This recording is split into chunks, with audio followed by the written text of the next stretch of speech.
Well, hello there, you beautiful, beautiful, amazing, wonderful people. It's Friday, baby. It's funky, flipping, thirsty, flipping Friday. You're looking absolutely amazing, I must add. And yes, it is Friday. Don't worry. I know I always get the days right. But no, you can take that to the bank. And we're going to get straight into the meat and potatoes as we have got some stuff to talk about. As many people have reached out to me throughout the Charlie Kirk situation. And the one thing that is kind of really coming at me at the moment is this image, which I'll show on the screen here. Which they are showing, or believed to be showing, a bullet being caught in flight coming from behind Charlie Kirk. And a lot of people feel this is definitive proof and evidence that Charlie Kirk was shot from somewhere else. And I am someone who, I just want to get the truth and I want to get the facts out there. I want to try and get information to people in the easiest possible way to digest. So it's easy, so it's non-complex, so you can try and understand things. Because we're not going to find out what happens here if we're too busy looking over there. Does that make sense? And look, I am someone, and I continuously say this, I'm someone who does not believe the official narrative. I don't believe it. And later on, we're going to listen to Candace Owens briefly as she confirms what I'm about to say here. Because look, what did we do? We went over a video yesterday. I showed you some audio yesterday, and I'm going to do a live in the next few days with someone who has done a full breakdown of all the audio from different microphones so we can listen to it, we can fully understand what happened on the day. But what seems to be the case is that the rifle that we're being shown seemingly was fired.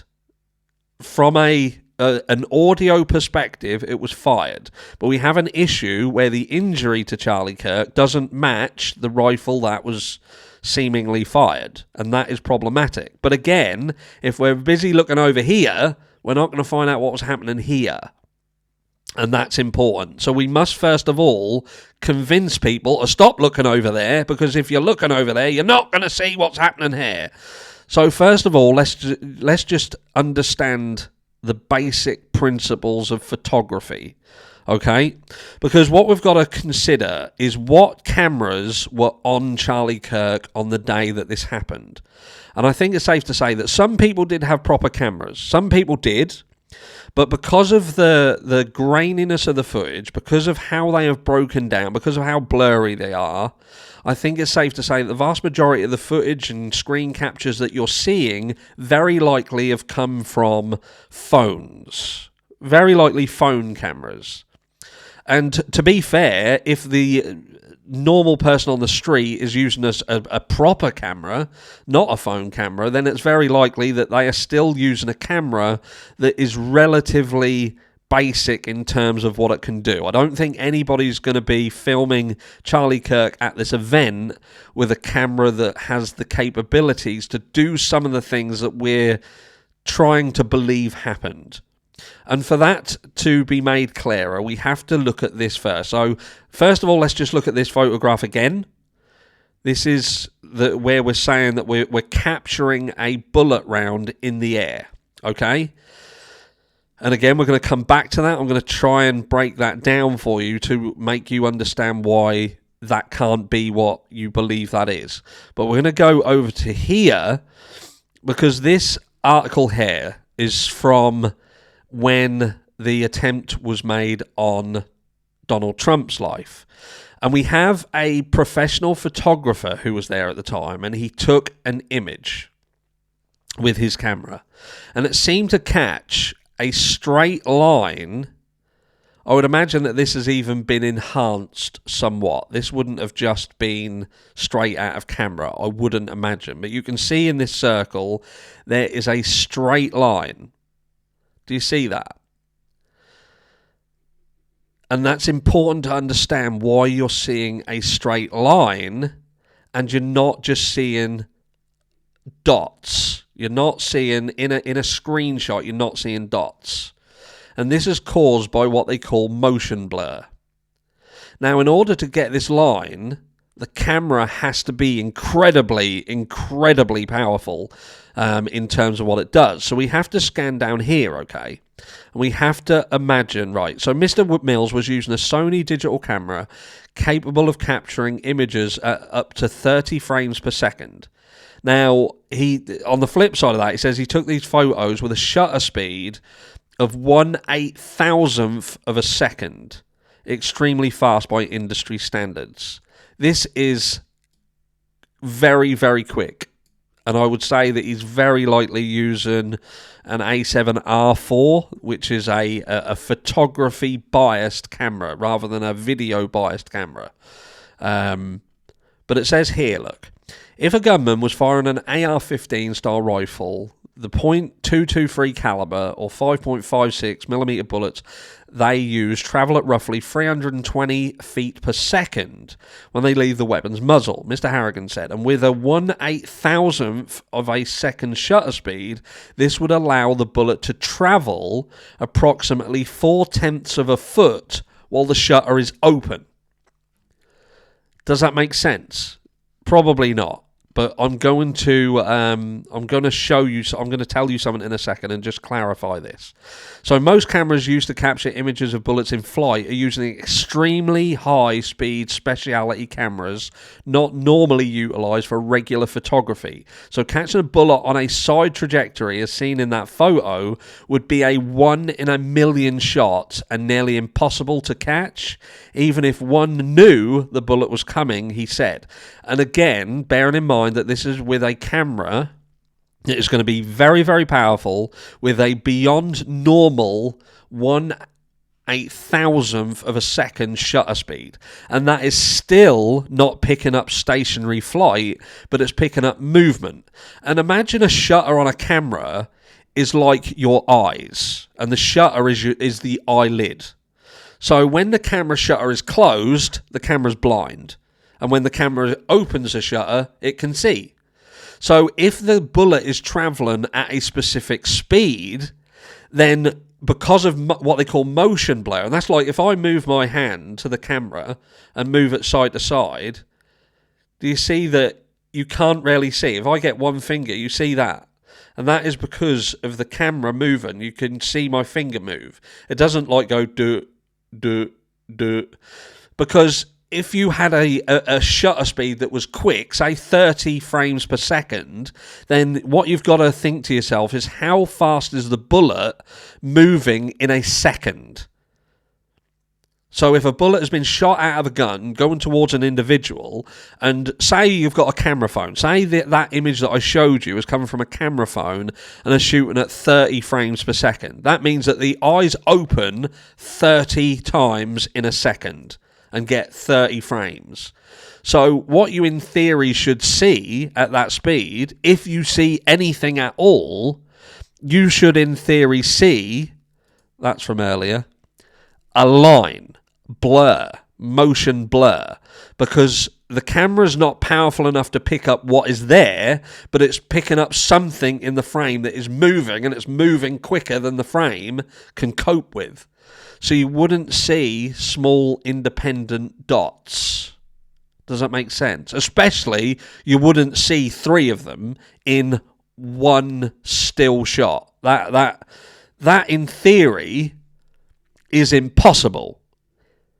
That is not possible to do that, because what you're basically saying in that shot is that there are 3 rounds, not one, but you're saying there's 3, which is it's not possible because there would be motion blur. You could capture the entire trajectory if you were lucky enough, but you wouldn't catch those 3 individual dots. It's literally impossible for that to be a bullet travelling at the speed, the velocity that it would have needed to penetrate and cause the injury and death and be caught in that fashion. It just simply isn't. And what we have to do here, just to kind of, again, just support what we're saying, is just listen to this.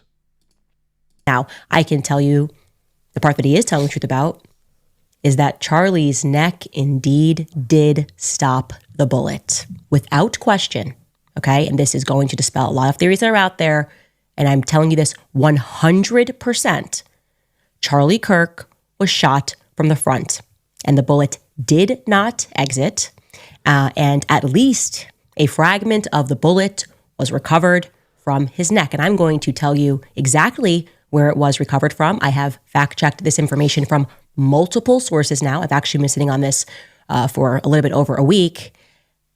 Right around here. So think about almost in line with your shoulder blade right in the center.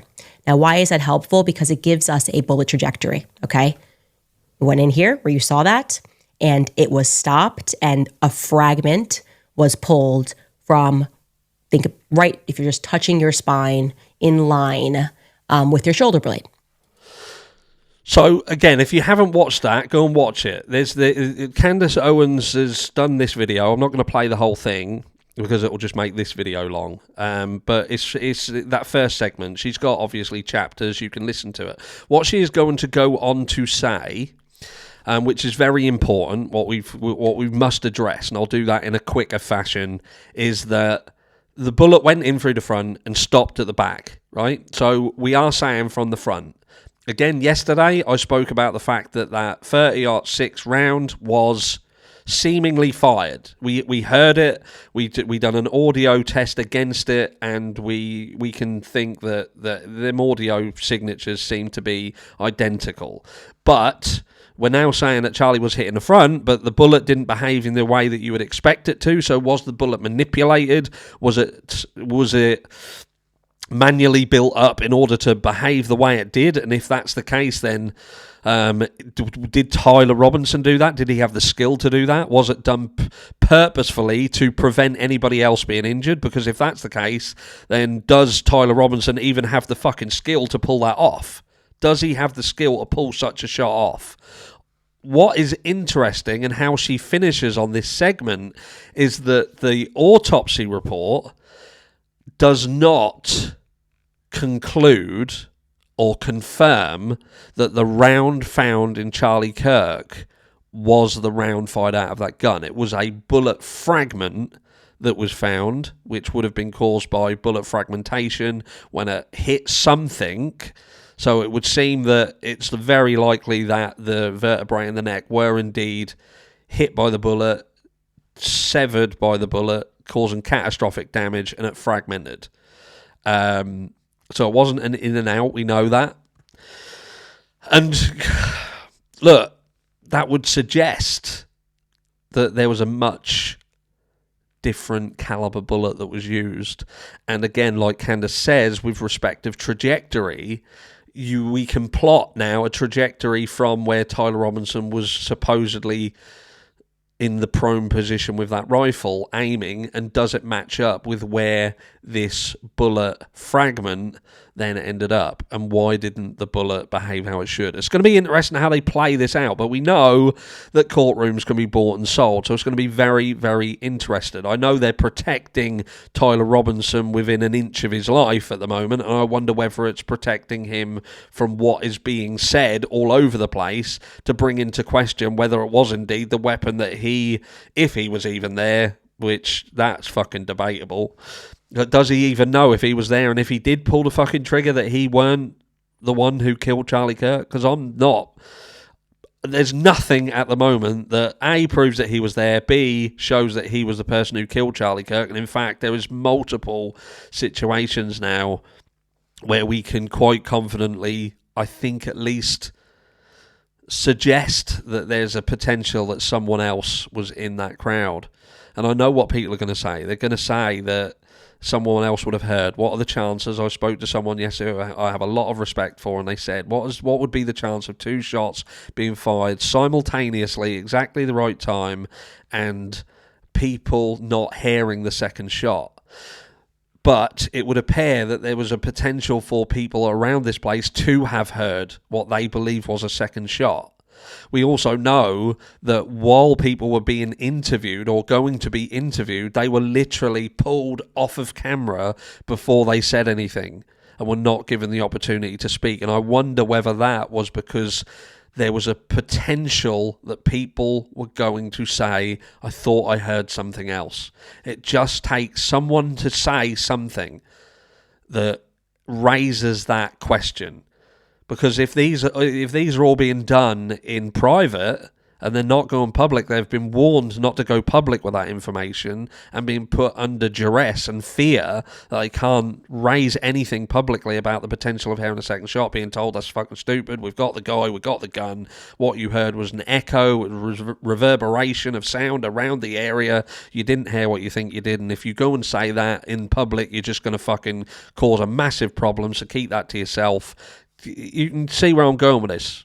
You see where I'm going. It's very easy to stop people from going public and saying things if they're put under enough pressure not to raise it or convinced that there is no point in doing so. But look, who am I? I'm just a tinfoil hat wearing motherfucker, and let me know what you think down below, and I'll catch you all tomorrow. You beautiful, beautiful, wonderful people, you. Mwah.